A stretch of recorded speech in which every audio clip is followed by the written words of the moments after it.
In my dream, the hiss had broken free of this prison, this house. I'd set it free. Get ready, folks. Quantum Break and Alan Wake had a baby. Welcome to MojoPlays, and this is our review of Control. It's happening after all these years. Remedy Entertainment is best known for third-person shooter Max Payne, but they also made waves with action-adventure games Alan Wake and Quantum Break. While Alan Wake was a psychological thriller with elements of survival horror, Quantum Break emphasized combat and time-based powers. Control takes more after the latter, but it also has all of the wonderful weirdness, surrealism, and psychological twists of Alan Wake. It's like we live in a room, and there's a poster on the wall. We stare at it, and we think that's the whole world. Players take on the role of Jessie Faden, whose search for missing brother Dylan has led her to the clandestine Federal Bureau of Control in New York. A supernatural event when they were kids resulted in Dylan's abduction by government agents and left Jessie on the run. There's a distinct X-Files feel to her quest and to the Bureau itself, which is dedicated to the study of paranormal phenomena.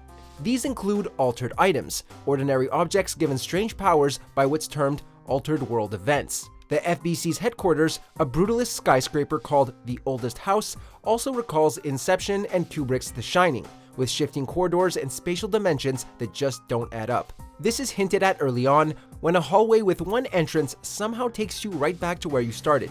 The effect is subtly unnerving. You want me to pick it up? The murder weapon? Really?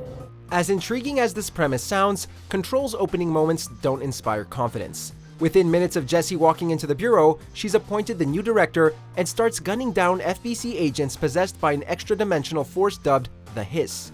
Turns out, becoming director is as simple as picking up the old director's service weapon, a class of altered item called an object of power that transports Jessie to the astral plane. Look at this place. Where am I? The enigmatic board approves, and Jessie is suddenly in charge of an agency she knows nothing about. That's some first day. I love it. This is unbelievable. I can't even. All the while, she's internal monologuing with an unseen someone, or something, guiding her through the Oldest House. What does that mean? Help me fix it. It's a convoluted narrative, and Jessie doesn't provide players with much of a foothold. Her backstory is, well, vague. With her last 17 years a blank slate, she's more Mary Sue than memorable. She worked an ordinary job in an ordinary office. Something. Oh, and we're not done nitpicking. Jessie's internal monologuing often interrupts conversations in ways that feel unnecessary, furthering neither the character nor the story. How do you keep the altered items under control? It depends on the item.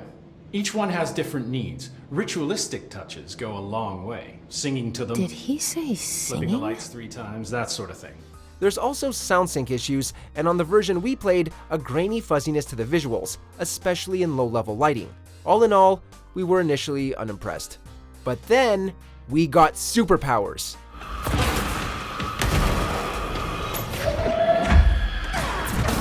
The combat in Control is truly inspired. Your service weapon can transform into various modes once you've collected the materials to construct them. There's a pistol type, a shotgun, a machine gun, a rocket launcher, and a railgun, with names like Shatter, Charge, and Pierce. They can be upgraded and modded to do more damage. But forget about the guns for now, because Control is all about Jessie's powers. In that sense, the game is a true spiritual successor to Quantum Break. Once objects of power are subdued, Jessie can bind them through the astral plane, giving her new skills. There's Evade, a handy dash maneuver. There's a Shield, which blocks attacks, and there's a Seize, which turns enemies into allies. Best of all though are Launch and Levitate. Launch is essentially force throw, allowing Jessie to hurl objects at foes. No chairs around? Just use the floor. Running into a room and levitating over baddies while slinging down projectiles is an awesome feeling. Each ability can also be upgraded, unlocking new skills. Together, they add up to a well-rounded set of offensive and defensive powers against enemies whose own abilities are designed to encourage careful strategy.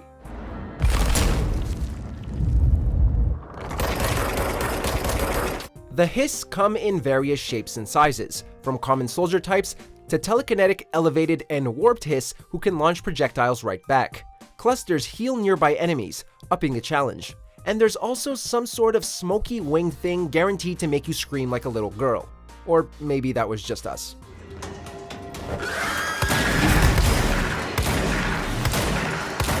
Meanwhile, numerous altered objects have broken containment, and some of them fight back. All in all, combat can be incredibly punishing. One mistake, and it's all over. Health doesn't regenerate and must be collected from slain enemies.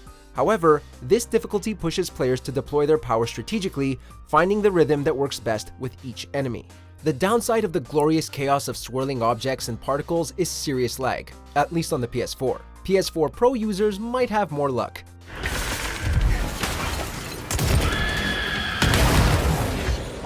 The environments are also among Control's strongest features. The eerie open spaces and stark planes and angles give the oldest house an impersonal, menacing atmosphere. Adding to the creepiness are the office workers chanting on the ceiling. Definitely worth a complaint to HR. Remedy's Northlight engine, also used for Quantum Break, provides impressive graphics and solid motion capture, and the physics system interacts particularly well with Jesse's launch ability. The game's level design complements the combat, affording plenty of cover and opportunities to break out your powers, although a crouch button might have been nice. While the facilities can be difficult to navigate, even using the map, players can fast travel via control points once they've been cleared of enemies and cleansed. Fortunately, Jesse intuitively knows how to do this. Just pound the floor.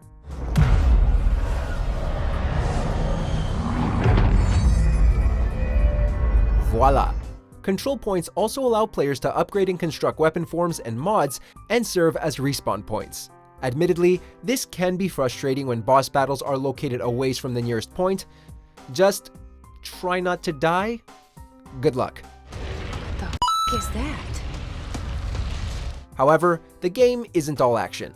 There's also the odd puzzles to break up the combat, such as those found in the Ocean View Motel, an interdimensional threshold used to access key areas.